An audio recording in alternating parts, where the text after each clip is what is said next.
The original Cali Audio LP-6s have been around for an age, and at the price, which is like $400 for the pair, they're known for massively punching above their weight. Except for one thing. But before we get to that, let me tell you my favorite thing about these speakers as more of like a home studio guy, and then Adam from MakeThatLouder.com will give us the intelligent stuff. So they have these dip switches on the back that allow you to tweak the sound of the speakers depending on where they are in the room. Now why is that important? Well, as Bill Hicks would say, here's Tom with the weather. Thanks, Bill. So over the weekend, we're going to see a lot of low frequency wind really all over Sweetwater County. And depending on where you are exactly, it's going to go from a light breeze to an absolute show. Starting off with the bad news, those of you in the little town of close to the wall are going to get the worst of it. So as these low frequency gusts come in and have very little room to disperse, you're going to see the wind get more concentrated and amplified. Expect some very bass heavy weather and a boomy atmosphere that lacks articulation. Now moving on to the other end of the scale, those of you in far from the wall, you're going to experience kind of next to nothing because there's so much room for the wind to disperse. You'll find your weather lacks bass entirely, allowing the higher pressure to take over, meaning the atmosphere will likely lack the depth and warmth you would hope for. Now all of this is good news for the people in Middleton. They're going to find the wind dispersing evenly, but not entirely, which means a gentle breeze, just the right amounts of depth and articulation all the way through Saturday and into Sunday morning. Now over to Brian at the entertainment desk. So what does that mean for the speakers? Well, the switches at the back allow you to select an EQ curve that compensates for the gusts of wind. If you're far from the wall, they add more bass. If you're close to the wall, they carve out some of that bass. In practical terms, what that means is that when we moved in here, we hooked up the speakers, Adam played a reference track and had me tweak the dip switches a little bit. And after like 40 or 50 seconds, we were good.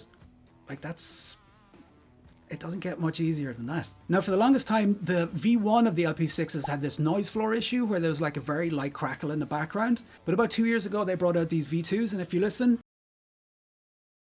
only thing I can hear is my life passing me by. Anyway, here's Adam's professional opinion. Yeah, they're great. Come on, man, for the love of Hetfield.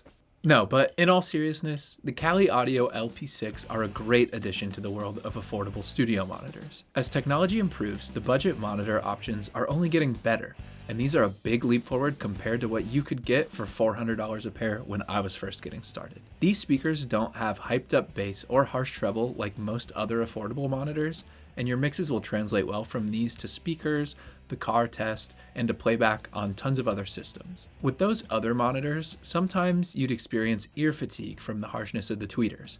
The Cali Audio monitors are great for long sessions since they have a more natural, flat sound. If you're building a home studio or looking to improve your setup, these are my pick for the best monitors under $500.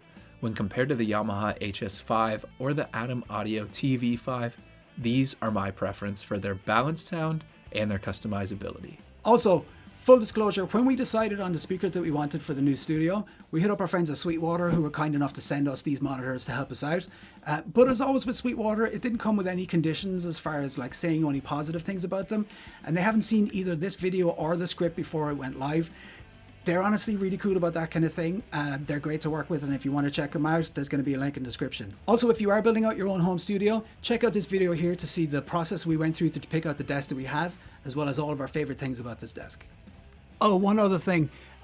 We've actually kind of reached the limit that we're going for with subscribers because we're trying to keep this a bit more like a kind of a boutique kind of thing. So if you could do me a solid, just don't subscribe. Don't like the video either because that's always kind of a bit weird.